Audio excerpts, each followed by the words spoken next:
pinagpapatuloy po natin yung ating pag-aaral sa aklat ng Pilipos. At gaya po ng alam na ninyo na ang pangunahing tema ng aklat na ito ay tungkol sa kagalakan o pagkakaroon ng kagalakan sa Panginoong Hesukristo anuman ang ating kakalagayan. Tayo po ay nasa gitna ng pagtuklas sa aklat ng Pilipos kung bakit nasabi ni Apostle Paul na siya'y nagagalak habang siya'y nakapiit sa isang detention cell. Mapapakamot na lang siguro tayo ng ulo kay Apostle Paul. Ito ba nasa katinuan pa? Ibang taong ito hindi kaya nasisiraan ng ulo. Baka gayon ang maging tingin ng karamihan sa kanya. Kulungan tapos kagalakan. It doesn't make sense. It will only make sense, mga kapatid, kung naniniwala tayo, kung nananampalataya tayo sa makapangyarihang Diyos, if we believe in the sovereign Lord, if we trust in the powerful God, if we trust in all-powerful God, if we rely on His all-knowing plans for His children, it will make perfect sense. He can make beauty out of ashes. At gayon ang realization ni Paul. Kaya inulit-ulit niya yung salitang joy and rejoice sa maikling sulat na ito sa mga Pilipos. Atin pong basahin yung Philippians chapter 2 simula sa verse 1 hanggang 11 na ating pinamagatang unity through humility by the example of our Lord. Unity through humility by the example of our Lord. 3 punto po ang nais nating bigyan ng diin. Una, magkaroon ng kaisahan, verses 1 and 2, to have unity in the church. Magkaroon ng kababaan ng loob, verses 3 to 4, be humble like Christ. At pangatlo, gayahin ang paraan ng Panginoong Hesukristo, verses 5 to 11. Live like the Lord Jesus Christ. Magkaroon ng kaisahan, magkaroon ng kababaang loob, gayahin ang paraan ng Panginoong Hesukristo, or live like the Lord Jesus Christ. Let us read Philippians 2 verses 1 to 11. Philippians 2 verses 1 to 11, ganito po ang sabi. Kaya nga, kung mayroong anumang kasiglahan kay Kristo, kung mayroong anumang kaaliwan ng pag-ibig, kung mayroong anumang pakikisama ng Espiritu, kung mayroong anumang mahinahong awa at habag, ay lubusin ninyo ang aking katuwaan upang kayo mangagkaisa ng pag-iisip, mangagtaglay ng isa ring pag-ibig, na mangagkaisa ng akala, isa lamang pag-iisip, na huwag ninyong gawin ang anuman sa pamamagitan ng pagkakampi-kampi o sa pamamagitan ng pagpapalalo, kundi sa kababaan ng pag-iisip ay ipalagay ng bawat isa ang iba na lalong mabuti kaysa kanyang sarili. Huwag tingnan ng bawat isa sa inyo ang sa kanyang sarili, kundi ang bawat isa naman ay sa iba't iba. Magkaroon kayo sa inyo ng pag-iisip na ito'y na kay Kristo Jesus din naman, na siya, bagamat nasaan yung Diyos, ay hindi niya inaring isang bagay na nararapat panangnan ang pagkapantay niya sa Diyos, kundi bagkus hinubad niya ito at nag-anyong alipin na nakitulad sa mga tao at palibhasa'y nasumpungan sa anyong tao, siya'y nagpakababa sa kanyang sarili na nagmasunurin hanggang sa kamatayan o sa kamatayan sa krus.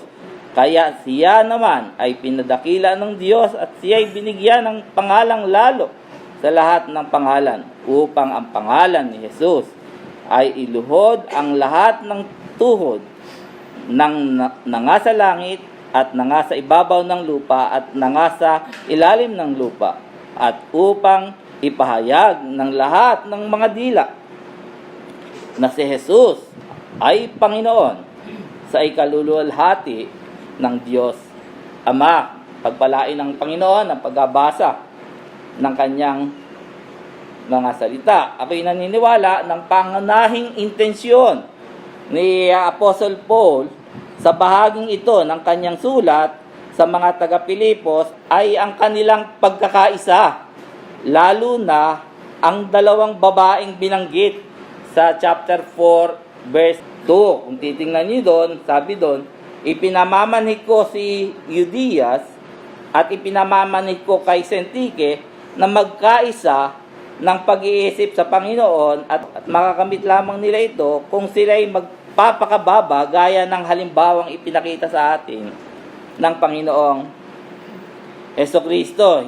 Hindi natin alam kung ano yung pinakaugat ng kanilang hindi pagkakasundo, kung ano yon, kung ano yung kanilang pinagtatalunan, kung gaano kalawak ang nagiging epekto nito sa Iglesia sa Pilipos.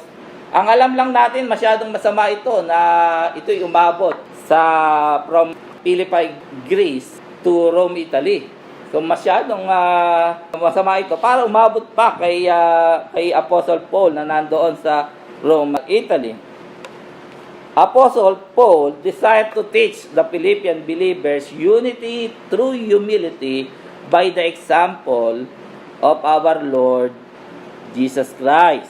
Himay-himay natin po yung mga talata. Sa verse 1 uli, ang sabi, kaya nga kung mayroong anumang kasiglahan kay Kristo, kung mayroong anumang kaaliwan ng pag-ibig, kung mayroong anumang pakikisama ng Espiritu, kung mayroong anumang mahinaong awa at habag, ay lubusin ninyo ang aking katuwaan upang kayo mga kaisa ng pag-iisip, mga taglay ng isa ring pag-ibig. O kaya makikita natin na ang binibigyang diin ni Apostle Paul dito ay yung pagkakaroon nila ng pagkakaisa. Kasi makikita niyo doon, no? Sa verse 2 ay lubusin ninyo ang aking katuwaan upang kayo mga kaisa ng pag-iisip, mga kaisa rin sa pag-ibig, na magkaisa ng akala na iisa lamang pag-iisip. So, paulit-ulit na ginagamit yung salitang magkaisa, yung unity, to have of one mind. Ang sabi doon ay doon sa talatang 2, muli, complete my joy. May kagalakan na si Apostle Paul to begin with. Bakit siya nagagalak sa mga Philippian believers? Sa verse 3 ng chapter 1 verse 3 to 5, ako'y nagpapasalamat sa aking Diyos sa tuwing kayo'y aking naaalala na parating sa bawat daing ko ay masayang nananaing ako patungkol sa inyong lahat dahil sa inyong pakikisama at pagpapalaganap ng Ebanghelyo, because of your fellowship in the gospel, because of your staying in the gospel for more than 10 years now. 10 years then, or borrowing the words of Apostle John, I have no greater joy than to see my children walking in the truth. Nagagalak si Apostle Paul dahil sila kinilos ng Panginoon, na experience nila yung kaligtasan. Kaya meron ng joy si Apostle Paul to begin with. Kaya lang, he is appealing. Meron siyang request. Meron siyang pakiusap. Parang ganito, no? Since kayo nakaranas ng kaligtasan mula sa Panginoon, lubusin ninyo yung aking kagalakan. Complete my joy. By what? By having unity. Pwede ba magkaroon kayo ng kaisahan? He was appealing to the Philippian believers to have unity on the basis of them being saved by the Lord.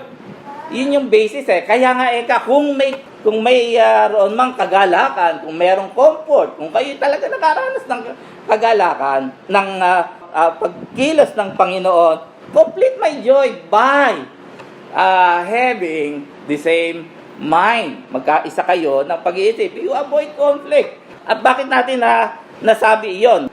Yung kung, hindi nagsasuggest ng pagduruda. Kundi parang ganito, parang yamang kayo'y nakaranas ng dakilang pag-ibig ng Panginoong Jesucristo. Yamang kayo tumanggap ng mahinahong awa at habag ng Diyos. Magkaisa kayo ng pag-ibig. Magkaisa kayo ng pag-iisip dahil ito'y malinaw na patunay ng inyong pagkaligtas.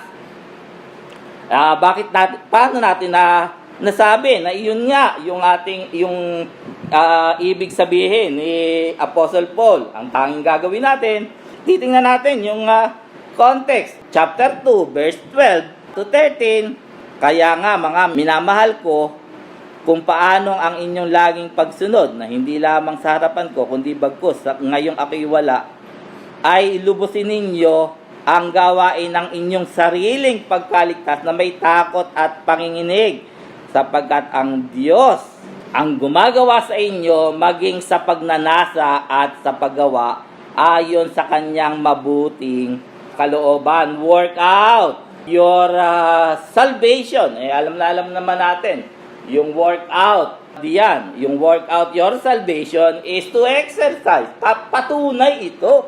Pagpapatunay ito na tayo nga ay iniligtas ng Panginoon. Ang Panginoon din, sa verse 13, ang sabi naman, sapagkat Diyos ang gumagawa sa inyo, because God, sapagkat Diyos ang gumagawa sa inyo, maging sa pagnanasa, but to do and to will of His good pleasure. Pagdanasa at sa paggawa ayon sa kanyang mabuting kalooban. Nais ni Pablo na i-avoid ng Philippian believers ang conflict because it is not healthy for them. Alam niya yun Alam niya na hindi healthy ang pagkakaroon ng conflict dahil siya man ay nagkaroon ng conflict kay Barnabas noon, gawa ng pinsan nito na si John Mark. Naalala nyo yung narrative na doon sa 15:37 to 41 na si John Mark ay kasama nila dati sa kanilang mission work, pero nang iwan si John Mark at nung babalikan na nila Paul yung kasama niya doon si Barnabas at si John Mark nga, pero iniwan sila ni John Mark sa kalagitnaan ng kanilang mission. At nung kanilang babalikan yung kanilang pinagministeryo sa lugar na yon, nais ni Barnabas na isamang muli si John Mark, pero ayaw na ni Paul, nangiiwan yan Marahil ay gawa nung kabataan ni John Mark, kaya ayaw na ni Paul na isama. Nagkaroon ng mainitang discussion yon, kapatid na Kimpi. Mainitang pagtatalo at sa sobrang init naghiwalay sila. Sinama ni Barnabas si John Mark at si Paul. Sinama naman si Silas. Naghiwalay sila ng mission. Pero kung tutusin nyo, parang tama pa si Paul kasi pinaboran siya noong iglesia ng mga kapatid doon sa Antioch, kung hindi ako nagkakamali. Pero hindi yun ang katapusan ng kwento. As the time goes by, kasi si Barnabas binigyan ng pagkakataon Parang ang malabas, mas mahabagin si Barnabas kaysa kay Paul, Pero hindi, pinaboran siya ng mga magkaiba sila ng pananaw. Pero naayos yung conflict, na sa bandang huli lumago si John Mark. At ang sabi doon sa 2 Timothy 4:11, ang sabi ni Paul, take Mark and bring him with thee, for he is profitable to me for the ministry. Na-realize din ni Paul na kung ako binigyan ng second chance ng Panginoon, after all, I receive second chance from the Lord, He should give second chance to Mark. Please don't allow anything to divide the church God. Kung tutusin, madali para sa atin ang magkawatak-watak. Magkakaiba tayo ng ugali. Magkakaiba tayo ng upbringing. Magkakaiba tayo ng pinag-aralan. Magkakaiba rin tayo ng political leanings. Kahit naman sa disciples ng Panginoong Hesukristo, magkakaiba. Remember niyo si Simon the Zealots? Yung Zealots, rebelde yun. Political rebels. Ang Zealot, alam niyo ba yun? Yung pag-aaralan niyo, bago sila kinatagpo ng Panginoon, ay rebels. Against sila sa government. Pero si Matthew, tax collector siya. He is working for the government. Pero sila yung nagkaisa. Wala tayong mababasa sa Bible na nagbabag yung dalawa na yon because of political views. Hindi kayo na iisa ang sa kanila ay tumawag. Ang Panginoong Jesucristo ang tumawag sa kanila. At yun ang mas mahalaga. Yun ang mas importante para sa kanila. Sa iyo, kapatid, ano yung mahalaga? Hindi natin kailangang ipanalo ang lahat ng argumento. Hindi mo kailangang ipakita sa lahat kung gaano ka kagaling. Makakatulong, kapatid, if we choose our battle. Hindi lahat ng labanan ay ipinakikipaglaban. Minsan, nagkakapersonalan na eh.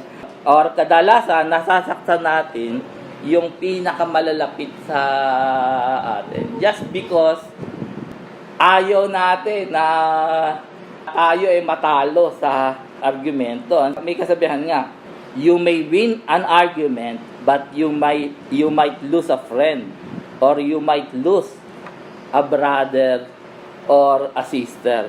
Please, don't allow that to happen.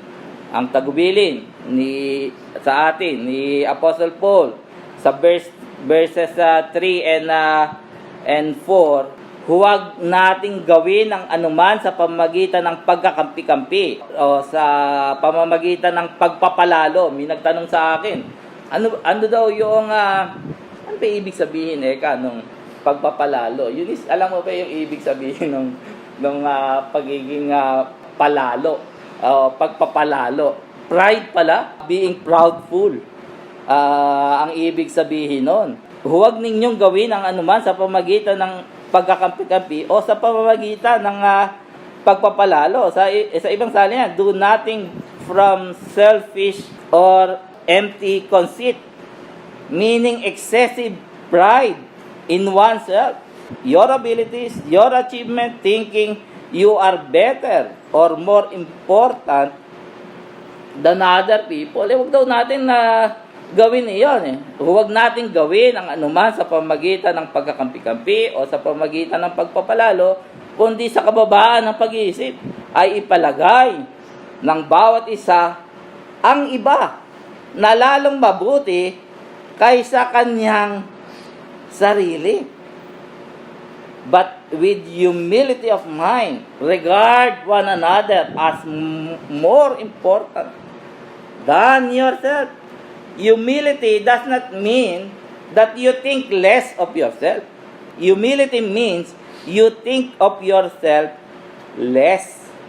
Humility is not thinking less of yourself. It means you think of yourself less. You put others first.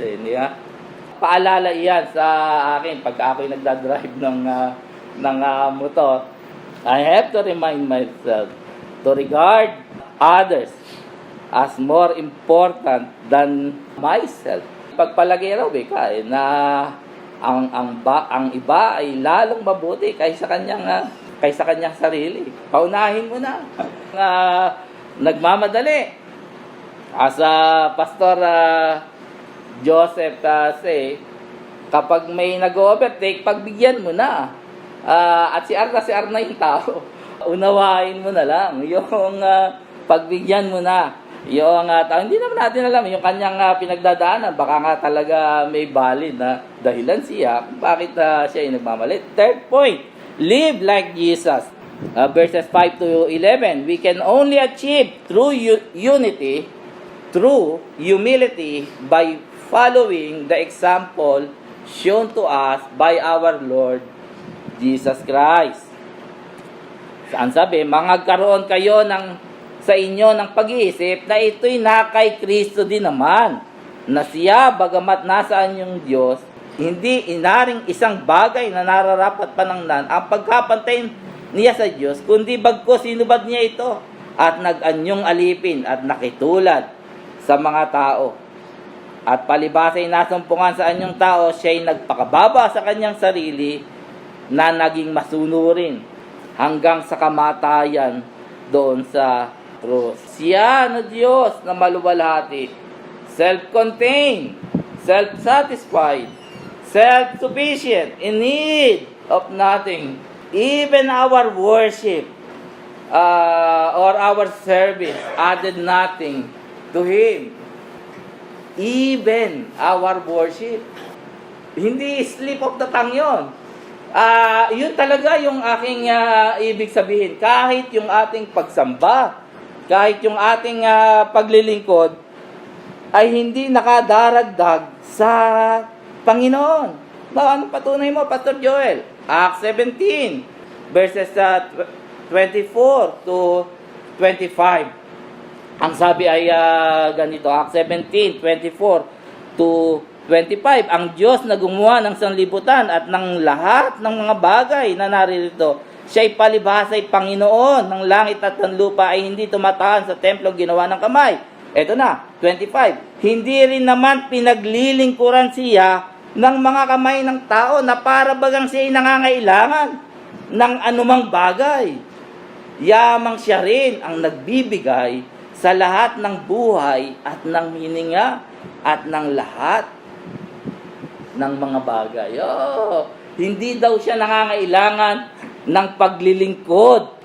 Hindi rin naman pinaglilingkuran siya ng mga kamay ng tao na paharabagang siya'y nangangailangan ng anuman as though he needed anything. Hindi niya kailangan ang ating pagsamba. Hindi niya kailangan ang ating paglilingkod para siya mag-exist. Bakit tayo sumasamba? Bakit tayo naglilingkod? Dalawang bagay. Because it is our way of saying, thank you, Lord. Yun yung paraan natin para sabihin sa Kanya, salamat, Panginoon, sa ginagawa mo sa aking buhay. Napakabuti mo sa akin, Panginoon. Tunay nga na ikaw ay karapat-dapat na aking paglingkuran ng aking buong puso. At pangalawa, pagpapakita iyon, showing obedience to Him. As Paul says in the book of Romans, I beseech you, brethren, by the mercies of God, you present your bodies as a living sacrifice, holy, acceptable unto God, which is your reasonable service. Yun yung ating nararapat na pagsamba. Unity could only achieve through humility by the example of Jesus Christ. Hindi ba napansin? Yung conflict ay natural na natural. Parehong ligtas. Yung nagkakaroon ng conflict, kahit pala mga Kristiyano na, nagkakaroon pa rin ng conflict. Kung kayo wika, ay magkakaroon ng kababaan, ng kalooban. Mawawala ang conflict. Hindi ba? Ano ang pinagmumulan? Pride. Ang pinagmumulan ng, mas mabuti ako, mas magaling ako. Kailangang maipanalo ko ang argumentong to. Hindi kailangan tayo lahat ay nasa spotlight. Hindi kailangan. Kung paanong ginawa ng ating Panginoong Hesukristo, kung paano niya ginawa ang mga bagay, hindi naman lahat ng mga bagay ay ipinakikita ng ating Panginoon. Meron siyang yung pananalangin, siya ay nagbubukod para siya ay Diyos Ama. Hindi kailangan na nasa spotlight lagi. Minsan ang kahalagahan ng ating ginagawa ay yung mga hindi pa nakikita ng mga ibang tao. Mas mahalaga. Ang mahalaga ay nakikita tayo ng ating Panginoong Diyos. There was a story, a certain man named Mordecai Ham. a preacher. Not very famous during the 1900s. He held a tent revival in Charlotte, North Carolina. Tent meeting ito, ano? Na siya ay American tent revival meetings. Kasi ganun yung effort noong mga panahong yon, magkakaroon ng pangangaral. And there were two boys, 14-year-old boys, saw the tent and they saw the commotion of the people. And they heard this bold preacher was going to preach about the love of the Father. And when they were just walking through the tent, they noticed that there were no seats. Wala nang maupan, marami ang tao.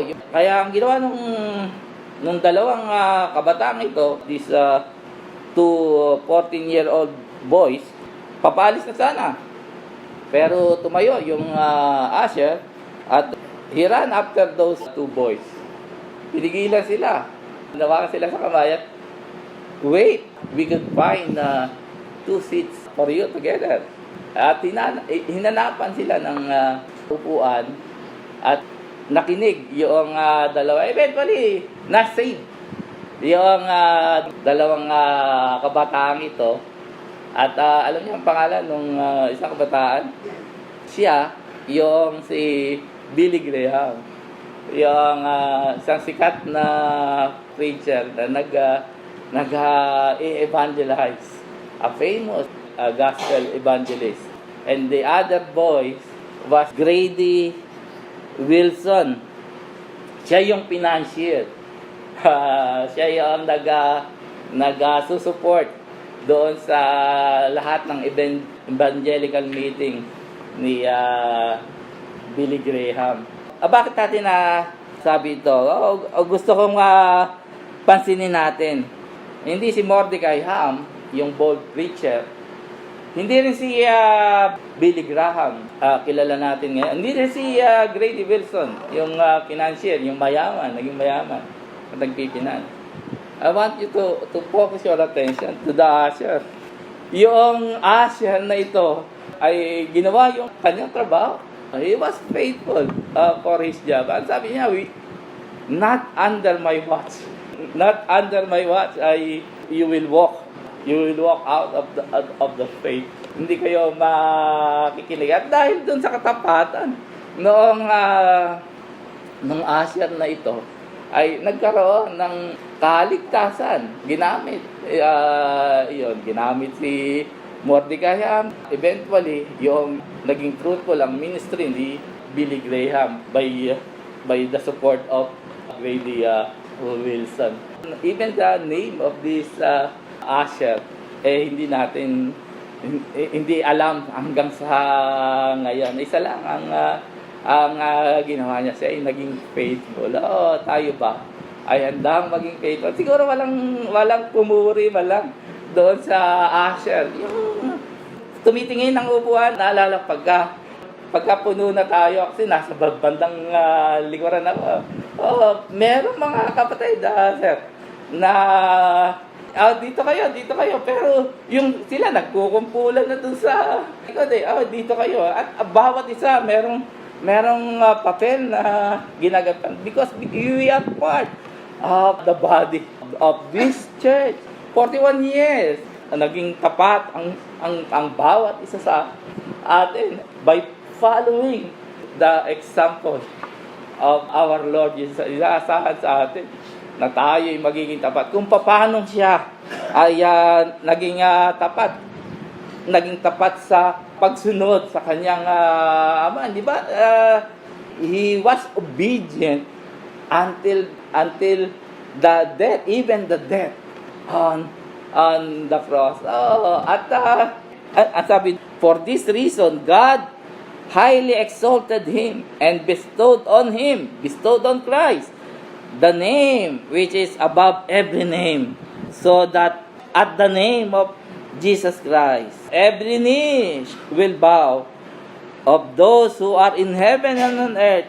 Yun ang goal. That's the goal for us to worship this God, to worship Jesus, so that at the name of Jesus, every knee will bow, of those who are in heaven and on earth and under the earth, and that every tongue will confess that Jesus Christ is Lord, to the glory of God the Father.